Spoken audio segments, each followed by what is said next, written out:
Hoje vamos falar sobre as 3 coisas fundamentais para o seu filho se dar bem na escola. Eu chamo isso de tripé do sucesso escolar. E começa com a motivação, é a primeira delas, mas além da motivação, a gente precisa ter o treino, sempre treine bastante, são os exercícios, né? E por fim, eu falo que comemorar o sucesso com cada pequeno sucesso que a gente vai tendo na escola, tem que comemorar. Isso vai gerar mais motivação, mais treino, mais comemoração, mais motivação, mais treino e mais motivação. E com isso, o aluno vai se sentindo cada vez mais confiante, mais motivado, sempre treinando mais e tendo cada vez mais sucesso para o desempenho escolar. Esse é o que eu chamo de as 3 coisas fundamentais para o seu filho se dar bem na escola. Quando a gente fala de treino, a gente fala que a melhor forma de estudar, o que é mais recomendado é que você tenha hábito e foco na aprendizagem. Importante ressaltar que não é foco estudar para a prova, e sim estudar para aprender. Com hábito e foco na aprendizagem, você vai ter a melhor forma de treino para o teu estudo, né? Então, o que a gente recomenda é que o pai ajude os filhos a manterem o hábito e o foco na aprendizagem, mais do que estudar para a prova, né? Então, uma coisa que a gente não recomenda é, quando vai ter prova, agora vamos fazer os estudos. Não, né? Então, é recomendado você ter um hábito, regularidade de estudo, focado em aprender, todo dia um pouquinho, né? Até porque eu costumo recomendar isso, porque assim, o professor de sala de aula ele já vai acompanhando no ritmo.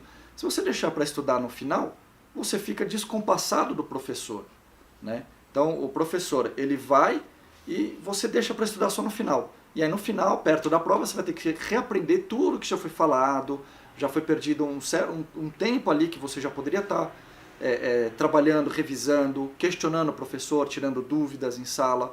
A gente deixa para a última hora, fica um volume muito maior em pouco tempo, e a gente tende a achar que isso é melhor porque eu não esqueço tanto, mas porque a gente está usando dessa maneira a memória de curto prazo. E o ideal é que quando a gente trabalha para aprender, a gente está usando a memória de longo prazo. Ou seja, quando a gente estuda para aprender, uma vez que ficou na memória de longo prazo, a gente não esquece assim fácil, né? Então, não é uma coisa que estuda para a prova, passou a prova você esquece. Você vai estudar, vai estar sabendo.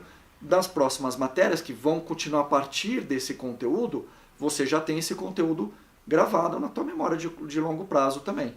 Tá? O hábito de estudo é importante assim, você ter um horário organizado como rotina de estudo, né? Então, é importante que seja de segunda a sexta-feira, inclusive sexta-feira, né? Porque muitos alunos gostam de sexta-feira já à tarde, não, já é meu fim de semana. E o que acontece é que normalmente acaba tendo que estudar alguma coisa no sábado, domingo. Então a gente recomenda que seja regular de segunda a sexta-feira à tarde, chegou, já faz o estudo regular. Não deve ser um estudo muito demorado, é uma coisa de pouco tempo, né? Mas é importante você selecionar na tua rotina diária um período para o teu estudo.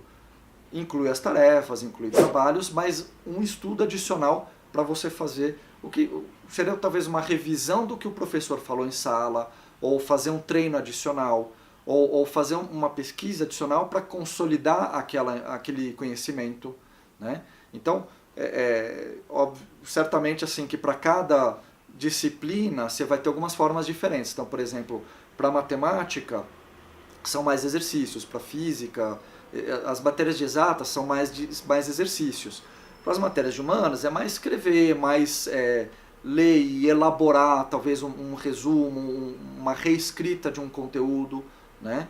Então, um exemplo, a gente faz esse sistema aqui em casa, que chegou da escola, eles chegam inclusive um pouco tarde, é uma escola de período integral, eles chegam por volta de 4 da tarde, é puxado, mas ainda assim, sentam, meia hora, 40 minutos, meus filhos são pequenos, né? Então terceiro ano, quinto ano do Fundamental 1, eles sentam de 40 minutos a uma hora e pouquinho, e depois eles têm um tempo livre para brincar, para fazer atividades extras, mas todo dia tem que fazer esse estudo complementar para consolidar a aprendizagem do dia, né? Ou seja, é importante, o que ele teve hoje na escola, é importante ele consolidar hoje em casa. Só para fazer um crédito ao saudoso professor Pier, ele que sempre falava aula dada, aula estudada no dia. Então, esse é um método de você estar sempre em dia com a matéria, focando na aprendizagem e não estudar para a prova. Para a prova, você vai fazer quanto muito uma revisão do que você já tem estudado, já está vendo, estudando, já está aprendendo. Você faz uma revisão, não é o estudo para a prova, no máximo uma revisão. Bom, quando a gente fala de motivação, é uma questão que já é um pouco mais aprofundada. Existem várias formas de a gente pensar a motivação, de entender a motivação, né? Existem alguns trabalhos que falam sobre motivação provocada, motivação que a gente traz de dentro da gente, mas ainda não é nada muito conclusivo de como que a gente consegue trabalhar bem a motivação. Mas acho que uma coisa interessante de falar da motivação é cada um pensar um pouco nas próprias razões, né? E tentar passar para o outro algumas delas, né? E eu costumo falar o seguinte, por exemplo, por que um professor de sala de aula tem dificuldade de motivar bastante a turma? Porque é uma turma heterogênea, cada um tem os seus interesses, os seus gostos, e você pensar, então, um recorte aqui, por exemplo, o professor de matemática que vai trazer a importância da matemática para uma área, não vai ser necessariamente para outra, mas a matemática pode ser muito importante para outra área, mas de uma forma diferente. E o professor acaba simplesmente falando da matemática e justamente cada aluno, e aí acho que talvez o papel da família pode ser ajudar as motivações de cada aluno, né? Eu pensando um pouco num exemplo meu, eu queria inclusive seguir uma profissão que eu acabei, enfim, eu queria muito seguir uma profissão que nem precisava de faculdade, mas eu queria para a construção da minha carreira ter essa faculdade, uma faculdade boa. E aí isso me motivava a ter um desempenho bom na escola.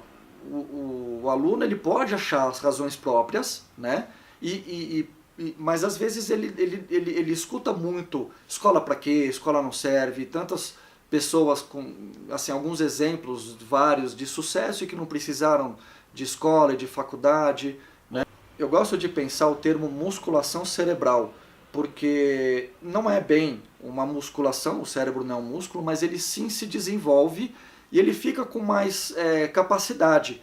Então, mesmo para quem vai seguir uma carreira que não é da área de exatas, o estudo de exatas ajuda a desenvolver partes desse cérebro que ele vai usar, inclusive, nas outras áreas. A gente não vai perceber. Então, a gente, na escola, a gente traz muito, para que eu vou usar tabuada, para que eu vou usar o Bhaskara, né?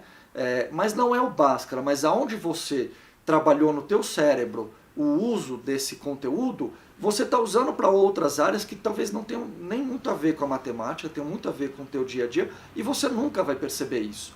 Então, de uma forma bem resumida, a gente está desenvolvendo um cérebro mais poderoso para trabalhar no seu dia a dia. Quando a gente fala de comemorar o sucesso, o conceito é basicamente de que o sucesso vai reforçar o comportamento, né? Então, logicamente que comemorar pode ser de formas mais simples, de formas até mais sofisticadas, né? Então, é uma questão que a gente pode pensar assim, então se meu filho tiver um bom resultado no ano, ele passar bem direto, com boas notas, eu posso oferecer um prêmio, e tem gente que é a favor, tem gente que é contra. A verdade é que assim, não necessariamente oferecer um prêmio vai ser reforçador, e não necessariamente não oferecer, ele não vai ter um reforçador, entende? Então, eu costumo falar assim, que pode ser, tanto faz, se você vai ter um prêmio ou não, mas isso no longo prazo, mas é importante isso ser reforçador no curto prazo. Então, ele estudou, né, ele fez o treino, ele teve um desempenho melhor, no dia seguinte ele estava junto com o professor, ele acompanhou melhor as aulas, depois de uma semana, de 2 semanas, ele está se sentindo junto com o professor, depois quando ele vai para a prova, ele tem um desempenho melhor, aquilo é importante ser comemorado, para que reforce o comportamento dele continuar motivado, continuar treinando mais e ter cada vez melhor resultado. Tá? Então, a ideia do comemorar o sucesso é justamente conseguir retroalimentar esse ciclo. Né?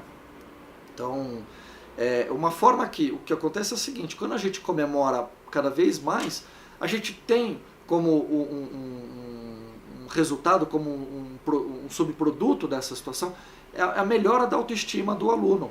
Né? Então, quando ele está com uma melhor autoestima, todo esse processo, o desempenho escolar, melhora como um todo. Né? E ele aceita também, às vezes, alguma situação, uma frustração aqui, uma frustração lá, porque ele está com uma autoestima melhorada, ele consegue trabalhar melhor isso, entendeu? Então, quando a gente fala de comemorar o sucesso, ele é todo uma forma de continuar reforçando o comportamento, entendeu? Então, acho que é basicamente isso.